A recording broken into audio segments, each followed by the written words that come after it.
उत्सव गुढीपाडव्याच्या पवित्र दिसापासून सुरू जाता. तो रामनवमीचो दुसरो दीस पर्यंत चालू असता. प्रत्येक रात्री हांगा कीर्तन जाता.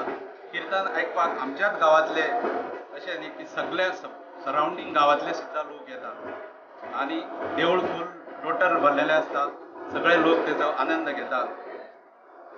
अशें प्रत्येक दिसा म्हणजे 10 रात्री कीर्तन जाता. रामनवमीच्या दिवसा सकाळी दनपारार सकाळी 10 पर्यंत कीर्तन स्टार्ट जाता. राम जन्म जाता. संध्याकाळची पालखी असता ती सबंद गांवांत फिरता. पालखेक हजारो लोक उपस्थित रावतात आणि देवाचे आशीर्वाद घेतात. रामनवमीच्या दुसरे दिसा सबराधन असता.